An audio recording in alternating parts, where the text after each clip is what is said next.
My dear students, আজ আমি তোমাদের সামনে নিউটনের ল অফ মোশনের কিছু গুরুত্বপূর্ণ অংশ নিয়ে আলোচনা করব। প্রথম যেটা আমরা দেখব সেটা হচ্ছে মোমেন্টাম, ভরবেগ। ঠিক আছে, মোমেন্টাম সমান কি?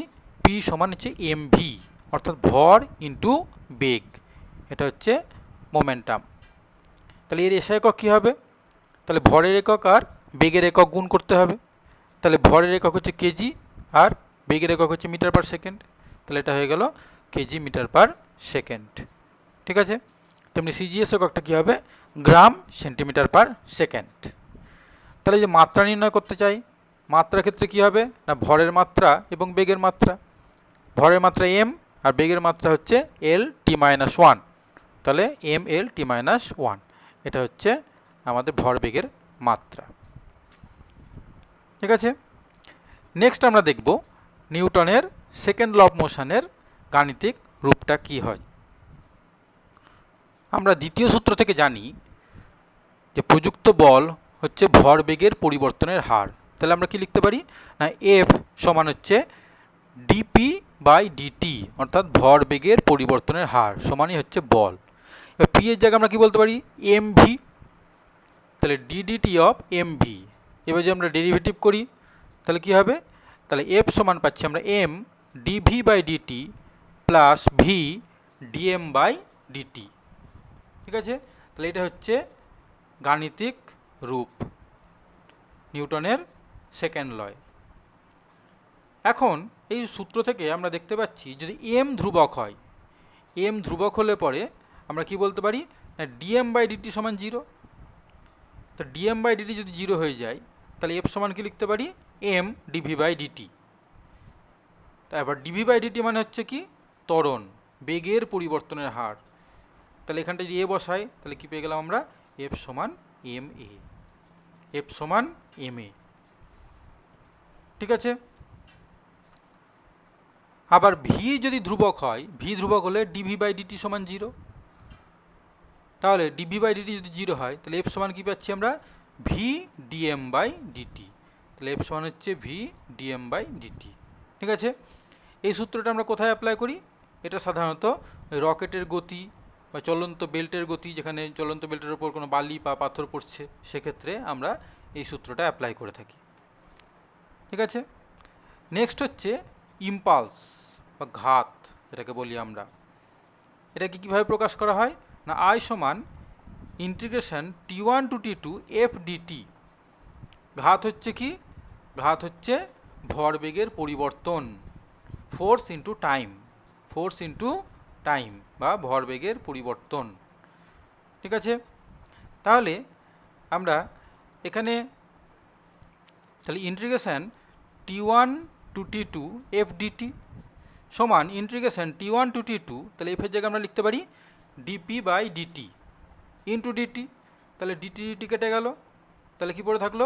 ইন্টিগ্রেশন তাহলে P one to P two, অর্থাৎ টি ওয়ান সময়ে ভরবেগ হচ্ছে পি ওয়ান এবং টি টু সময়ে ভরবেগ হচ্ছে পি টু। তাহলে P one to P two dp. তাহলে এটা সমান লিখতে পারি আমরা না, P two minus P one, অর্থাৎ ভরবেগের পরিবর্তন। তাহলে ইম্পালস আই, আই সমান হচ্ছে P two minus P one, ভরবেগের পরিবর্তন। নেক্সট আমরা দেখব ভরবেগ সময় লেখচিত্র। তাহলে এখানে আমরা এক্স অক্ষ বরাবর সময় এবং ওয়াই অক্ষ বরাবর আমরা যে ভরবেগকে আমরা প্রকাশ করে থাকি, তাহলে সেক্ষেত্রে লেখচিত্রটা কীরকম হবে? এইরকম হবে, এরকম একটা বক্ররেখা আমরা পাবো। ঠিক আছে, এরকম একটা বক্ররেখা পাবো। এবার এখানে এই বক্ররেখার ওপর যে কোনো বিন্দুতে যদি আমরা একটা স্পর্শক অঙ্কন করি, যে কোনো বিন্দুতে যদি আমরা একটা স্পর্শক অঙ্কন করি, তাহলে সেই স্পর্শকটা টি অক্ষকে থিটা কোণে যদি ছেদ করে, তাহলে এই যে নতি পেলাম, এই কোণ নতি, এই নতি থেকে আমরা কি পাবো? এই নতিটাই হচ্ছে প্রযুক্ত বল। ঠিক আছে, তাহলে নতি সমান কি জানি আমরা? নতি সমান হচ্ছে ট্যান থিটা। তাহলে আমরা এখানে লিখতে পারি তাহলে এফ সমান হচ্ছে ট্যান থিটা। ঠিক আছে, সমান হচ্ছে ডিপি বাই ডিটি। নেক্সট হচ্ছে বল সময় লেখচিত্র। বল সময়, এখানেও আমরা সময়কে আমরা এক্স অক্ষ বরাবর এবং বলকে আমরা ওয়াই অক্ষ বরাবর প্রকাশ করেছি। তাহলে এখানে এই যে বল সময় লেখচিত্র যে ক্ষেত্রফল, এই যে ক্ষেত্রফলটা আমরা পাচ্ছি, এই ক্ষেত্রফলটা এখানে ঘাতকে প্রকাশ করে, বলের ঘাতকে প্রকাশ করে, বা এটাই হচ্ছে ভরবেগের পরিবর্তন। নেক্সট দেখব আমরা রকেটের গতি। অর্থাৎ একটি রকেট যখন ওপর দিকে যায় তখন সেটি কি হয়, পিছন দিক থেকে রকেটটির গ্যাস বেরিয়ে আসে, নির্গত হয় এবং রকেটটি সামনের দিকে এগিয়ে যায়। তাহলে এখানে কি হচ্ছে, রকেটটি কিন্তু অভিকর্ষের বিরুদ্ধে ওপর দিকে আস্তে আস্তে উঠে চলে যাচ্ছে এবং তার বেগটাও বাড়ছে। তো এখানে কী রকমভাবে হবে, যদি আমরা ধরি যে রকেটের ভর হচ্ছে এম এবং নির্গত গ্যাসের হার হচ্ছে dm/dt, এখানে কি হচ্ছে, প্রত্যেক মুহূর্তে কিন্তু রকেট থেকে একটি গ্যাস বেরিয়ে আসছে পিছন দিক দিয়ে, ঠিক আছে। তাহলে সেখানে ভরটাও তাহলে কমছে আস্তে আস্তে। তাহলে dm/dt এটা হচ্ছে নির্গত গ্যাসের হার, কি হারে গ্যাসটাই নির্গত হচ্ছে। এবং নির্গত গ্যাসের বেগ, রকেটের সাপেক্ষে নির্গত গ্যাসের বেগটা যদি হয় vr, সেক্ষেত্রে আমরা বলতে পারি যে প্রথম ক্ষেত্রতে যদি রকেটটি এ ত্বরণ নিয়ে ওপরে ওঠে, রকেটটি যদি এ ত্বরণ নিয়ে ওপরে ওঠে, তাহলে সেক্ষেত্রে সমীকরণটা আমরা কি লিখতে পারি না, vr dm/dt, vr হচ্ছে রকেটের সাপেক্ষে নির্গত গ্যাসের বেগ আর dm/dt হচ্ছে নির্গত গ্যাসের হার, সমান হচ্ছে ma প্লাস mg। ma, ঠিক আছে, এ ত্বরণ নিয়ে যাচ্ছে, প্লাস mg, জিটা নিচে দিকে কাজ করছে, তাহলে এখানে টোটাল বলটা হবে এখানে, তাহলে m ইন্টু জি প্লাস এ। তাহলে সম্পর্কটা দাঁড়াচ্ছে vr dm/dt সমান m ইন্টু জি প্লাস। আবার রকেটটি যদি স্থির বেগে যায়, অর্থাৎ নির্দিষ্ট বেগ নিয়ে যায়, সেক্ষেত্রে কী হবে, এ সমান হয়ে যাবে 0। তাহলে এ সমান যদি 0 হয় তাহলে আমরা কি লিখতে পারি, vr dm/dt সমান mg, কারণ এ এখানে কি হয়ে গেছে, 0 হয়ে গেছে। এখানে কি হচ্ছে যে ঊর্ধ্বমুখী যে বল আর নিম্নমুখী বলটা হয়ে যাচ্ছে সমান, লব্ধি বল থাকবে না, আর লব্ধি বল না থাকলে কোনো ত্বরণও থাকবে না। নেক্সট হচ্ছে রৈখিক ভরবেগের সংরক্ষণ সূত্র। আমরা জানি যদি কোনো বস্তু সংস্থার উপর বাইরে থেকে কোনো বল প্রযুক্ত না হয়, সেক্ষেত্রে সেই বস্তু সংস্থার মোট ভরবেগ অপরিবর্তিত থাকে, অর্থাৎ ভরবেগের কোনো পরিবর্তন হয় না, ঠিক আছে। তাহলে এখানে আমরা ধরছি যে m1 ভরের একটি বস্তু u1 বেগে এবং m2 ভরের একটি বস্তু u2 বেগে যাচ্ছে, ঠিক আছে। তাহলে সংঘর্ষের আগের বেগটা হচ্ছে কি, u1 আর u2, তাদের মধ্যে এবার সংঘর্ষ হলো। সংঘর্ষের পর প্রথম বস্তুটির বেগ হলো v1 এবং দ্বিতীয় বস্তুটির বেগ হলো v2। তাহলে এক্ষেত্রে যেহেতু বাহ্যিক কোনো বল কাজ করছে না, তাহলে যেহেতু বাহ্যিক বল কাজ করছে না, তাই আমরা বলতে পারি যে এখানে রৈখিক ভরবেগটা সংরক্ষিত থাকবে। তাহলে এখানে দুজনেই দুজনের উপর একটা বল প্রয়োগ করবে, ঠিক আছে।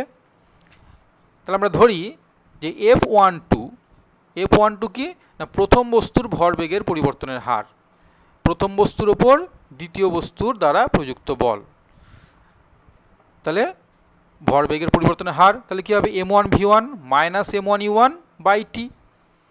তাহলে এবার m1 যদি কমন নিই আমরা, তাহলে v1 মাইনাস u1 বাই টি।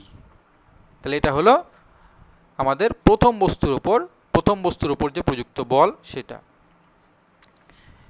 এবং F21 এটা হচ্ছে দ্বিতীয় বস্তুর ভরবেগের পরিবর্তনের হার বা দ্বিতীয় বস্তুর ওপর প্রযুক্ত বল।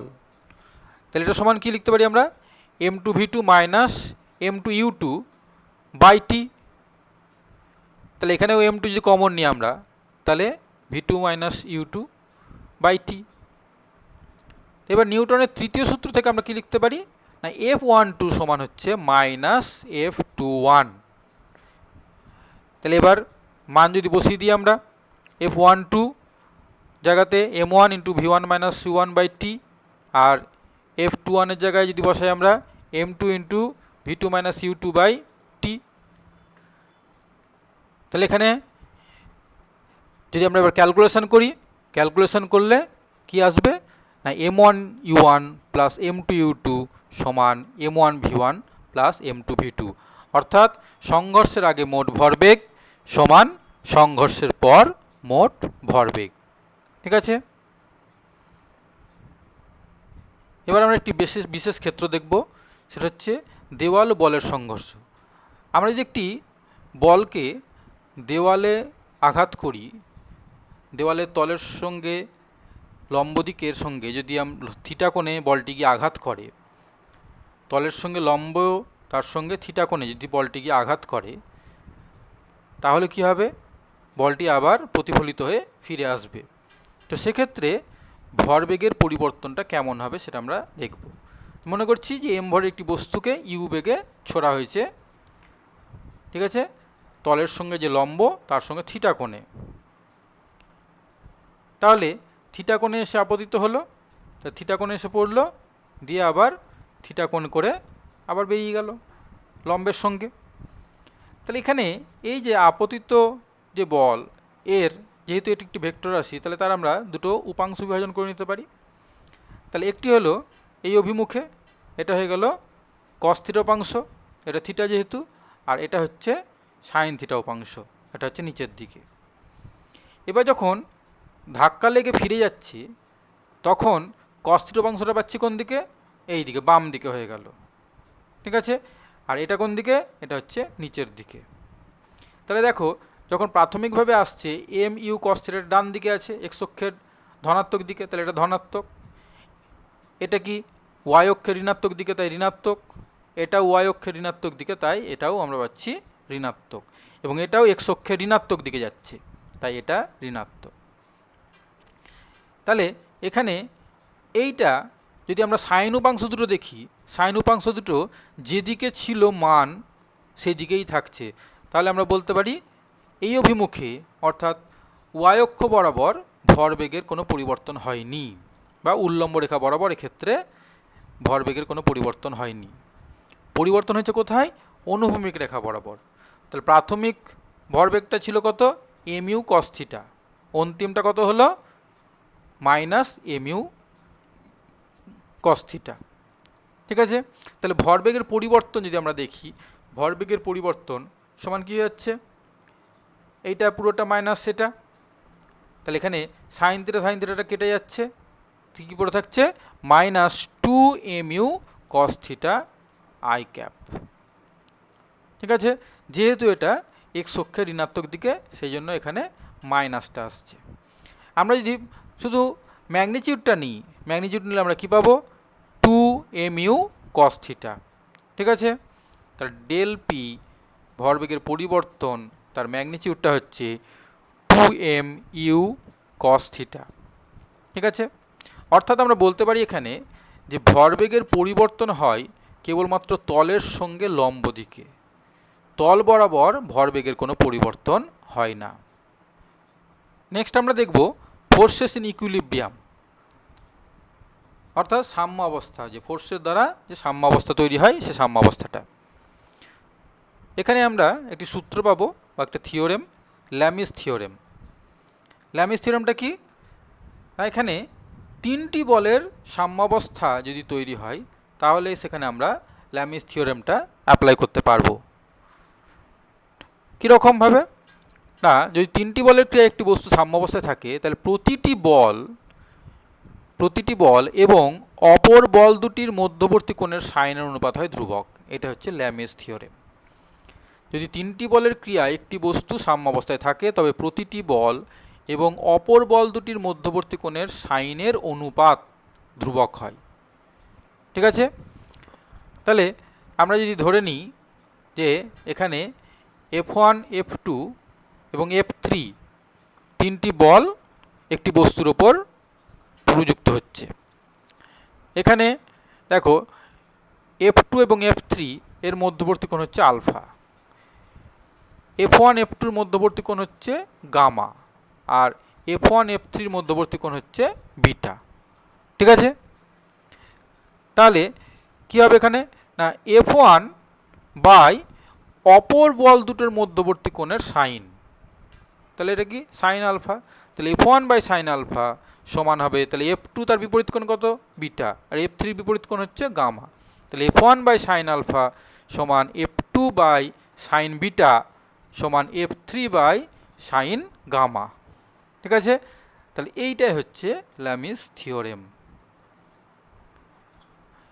যদি আমরা এই বল তিনটিকে আমরা একটি ত্রিভুজ দ্বারা প্রকাশ করি, একটা ত্রিভুজের তিনটি বাহু দ্বারা যদি এই বল তিনটিকে প্রকাশ করা হয়, তাহলে কি হবে, একটি বদ্ধ ত্রিভুজ গঠন করবে, অর্থাৎ তার লব্ধিটা হবে 0।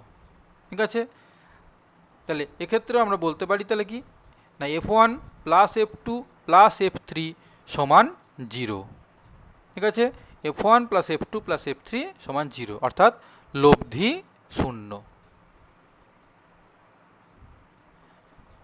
এবার আমরা দেখব ফ্রি বডি ডায়াগ্রাম।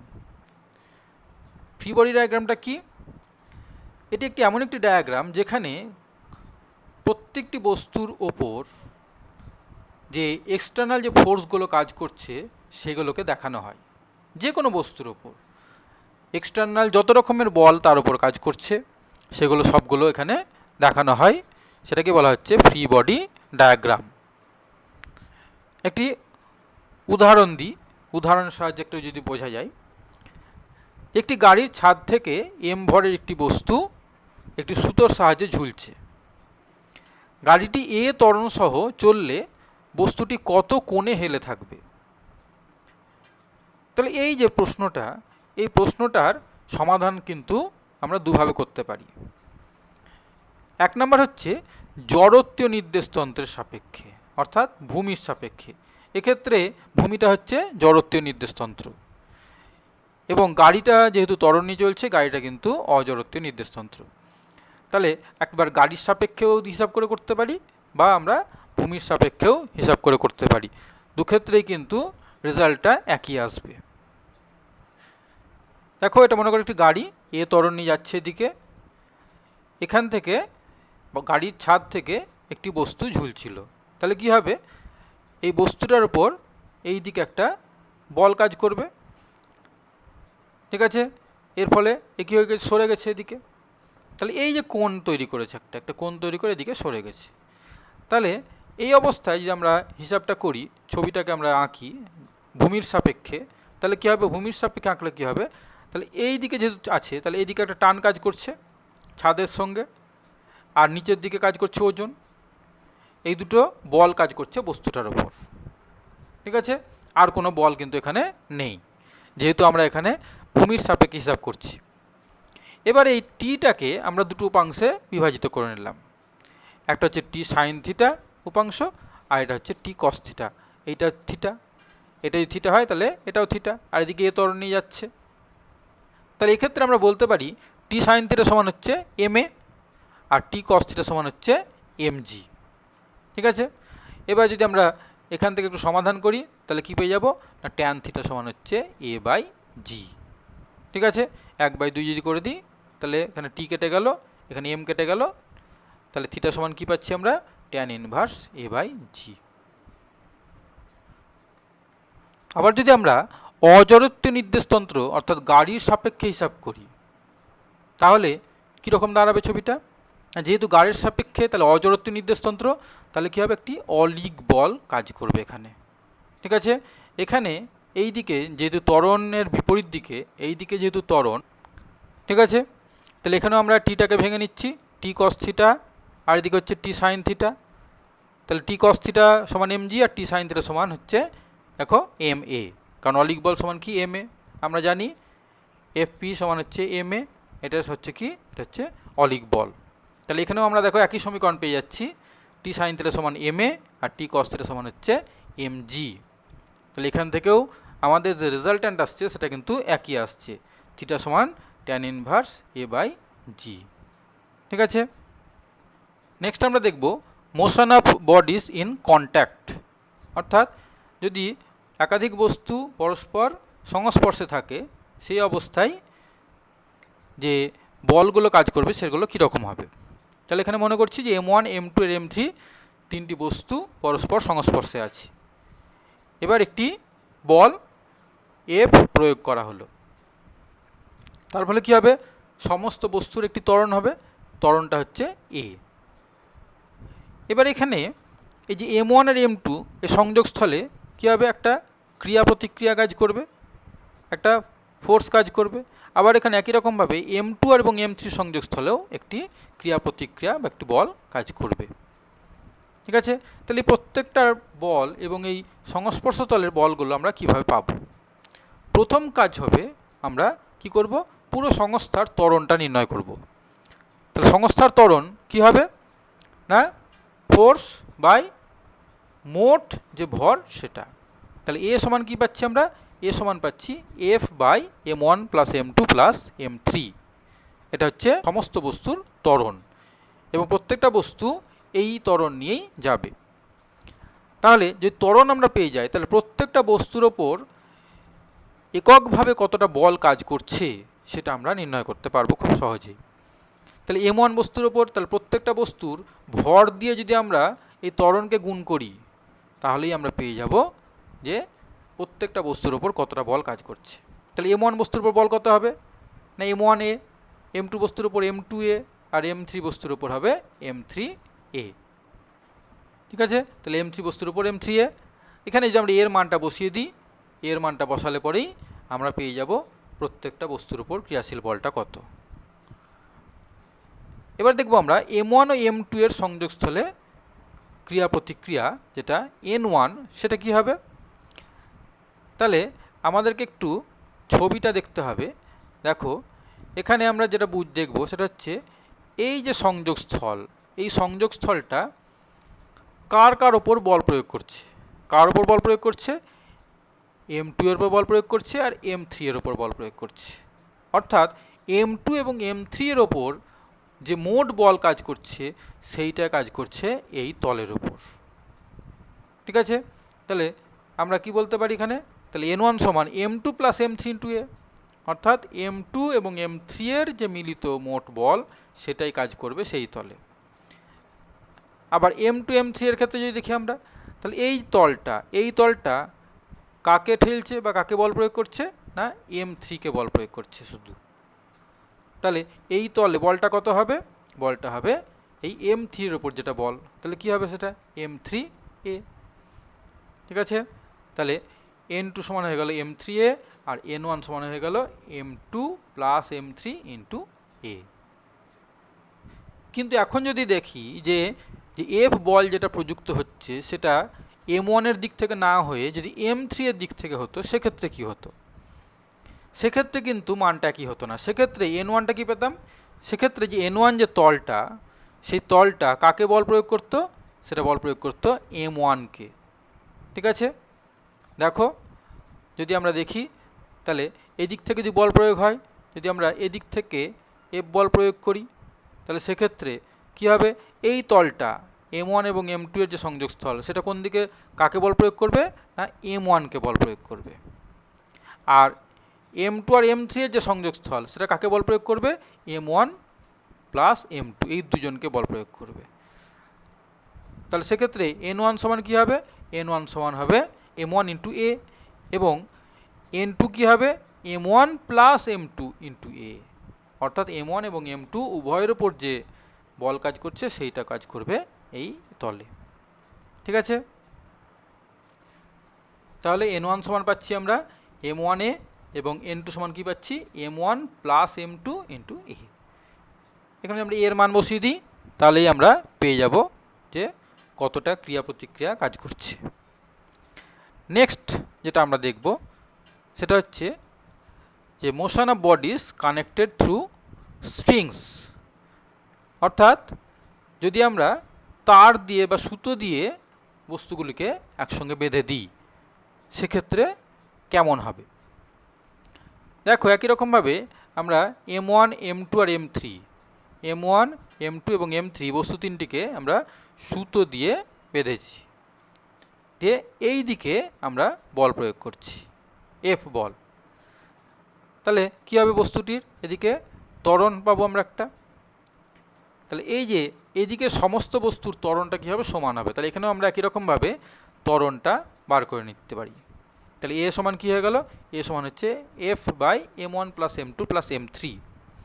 এখানে এইখানে সূত্রের টানটা হচ্ছে T1, এই সূত্রতে টান T1 আর এই সূত্রতে টান হচ্ছে T2। এখানে দেখো দুটো ডাইরেকশন দেখানো আছে, অর্থাৎ m1 m2কে যে বলে টানবে m2 m1কে সেই বলে টানবে, অর্থাৎ ক্রিয়া প্রতিক্রিয়া এই দুটো কী হবে, অবশ্যই সমান হবে। এখানেও তাই m2 আর এবং m3 এর মধ্যে এটা হচ্ছে ক্রিয়া প্রতিক্রিয়া, তাই দুটোই T2। তাহলে m1 বস্তুর ওপর যদি বল দেখি আমরা, m1 বস্তুটার উপর বল কত হবে, F1 সমান হবে m1 আগের মতোই। ঠিক তেমনি একই রকমভাবে m2 বস্তুর উপর বল কত পাবো, m2a, এবং m3 বস্তুর উপর বল পাবো আমরা m3a। এটাকে আমরা আর এক রকমভাবে ফ্রি বডি ডায়াগ্রাম থেকেও আমরা দেখাতে পারি। কীরকম, দেখো প্রথম বস্তুর ওপর প্রযুক্ত বল কি কাজ করছে, একটা কাজ করছে এদিকে F আর একটা কাজ করছে এদিকে T1, তাহলে দুটো বিপরীত দিকে কাজ করছে এবং বস্তুটা যাচ্ছে কোন দিকে, F এর দিকে, তাহলে F এর মানটা বড়, তাহলে আমরা এখানে বলতে পারি যে F - T1 সমান m1a। ঠিক আছে, তাহলে এখানে F - T1 সমান m1a, এটা আমরা বলতে পারি। এটাকে আমরা পাচ্ছি কোথা থেকে, এটা না ফ্রি বডি ডায়াগ্রাম থেকে। ঠিক আছে, ঠিক একই রকমভাবে যদি আমরা m2 বস্তুর উপর বল দেখি, তাহলে m2 বস্তুর উপর বাম দিকে কাজ করছে T1 আর ডান দিকে কাজ করছে T2, এবং বাম দিকে যাচ্ছে বস্তুটি, তাহলে কি হবে T1 - T2 সমান কি হবে m2a। তাহলে এখানে T1 - T2 সমান হচ্ছে m2a, এটা পাচ্ছি আমরা ফ্রি বডি ডায়াগ্রাম থেকে। আবার একই রকমভাবে m3-র ওপর বল কাজ করছে কত, এদিকে T2 কাজ করছে, আর তো কিছু বল নেই, এদিকে কাজ করছে T2, তাহলে T2 সমান হচ্ছে m3a। তাহলে এরকমভাবে আমরা বার করতে পারি। এরকম করে বার করে আমাদের কি করতে হবে, আমাদের সমাধান করতে হবে, সমাধান করে আমরা নিয়ে আসবো এর মানটা। আর এখানে কি করেছি আমরা, ডাইরেক্ট এর মানটা বার করে এখানে বসিয়ে দিয়েছি। ঠিক আছে, তাহলে এখানে যে আমরা T1 বার করতে চাই, তাহলে T1 বার করতে গেলে কি করতে হবে, তাহলে T1 তাহলে কোন কাকে কাকে টানছে, দেখো T1টা কাকে টানছে, m2কে আর m3কে টানছে, তাহলে m2 আর এবং m3 এর উপর যে বল সেটা হচ্ছে T1। তাহলে এখান থেকে আমরা বলতে পারি T1 সমান কত, m2 + m3 × a। ঠিক আছে, আবার আমরা যদি ফ্রি বডি ডায়াগ্রামটাকে অ্যাপ্লাই করি, তাহলে দেখো এখানে T1 কি হতে পারে, এটা তাহলে T1 এদিকে কাজ করছে F আর m1a, তাহলে আমরা কি বলতে পারি T1 সমান হচ্ছে F - m1a। ঠিক আছে, এই সম্পর্ক থেকে আমরা বলতে পারছি T1 সমান হচ্ছে F - m1a। তাহলে এখান থেকেও আমরা T1টা বার করতে পারি। আর T2 এখান থেকে পেয়ে যাচ্ছি আমরা, T2 সমান কত m3a, T2 সমান হচ্ছে m3a, কারণ T2টা এখানেও দেখতে পাচ্ছি আমরা T2টা কাকে টানছে, শুধু m3কে টানছে, তাহলে T2 সমান হচ্ছে m3a। ঠিক আছে, এখানে যদি দেখা যায় যে বিপরীত দিক থেকে, অর্থাৎ এই দিক থেকে যদি আমরা বলটা প্রয়োগ করতাম, তাহলে কি হয়ে যেত, তাহলে প্রত্যেকের যে ইন্ডিভিজুয়াল বল সেই বলগুলো একই থাকতো, কিন্তু টানগুলো কিন্তু পাল্টে যেত। আর যদি আমরা ফ্রি বডি ডায়াগ্রাম দেখি, তাহলে ফ্রি বডি ডায়াগ্রামের ক্ষেত্রেও সিম্বলগুলো একটু চেঞ্জ হয়ে যাবে। ঠিক আছে, তাহলে ওখানে কীরকম পাচ্ছি আমরা, দেখো তাহলে T1 সমান হচ্ছে m1a পাবো, আর T2 সমান কী পাবো m1 + m2a। ঠিক আছে, আর ফ্রি বডি ডায়াগ্রাম থেকে কী লিখতে পারি আমরা, না m1a সমান হচ্ছে T1। ঠিক আছে, m2a সমান হচ্ছে T2 - T1, আর m3a সমান হচ্ছে F - T2। এখানে ছবি থেকে এটা আমরা বুঝতে পারছি, এখানে m3-র ক্ষেত্রে F এদিকে, T2 এদিকে। ঠিক আছে, এক্ষেত্রে ত্বরণটা কোন দিকে হবে, ত্বরণটা হবে এদিকে। তাহলে পুরো সমীকরণটা কি হয়ে যাবে, না m1a সমান হচ্ছে T1, m2a সমান হচ্ছে T2 - T1, এবং m3a সমান হচ্ছে F - T2। এই ভিডিওতে এই পর্যন্তই। পরবর্তী ভিডিওতে আরও কিছু বিশেষ জিনিস নিয়ে আমরা আলোচনা করব।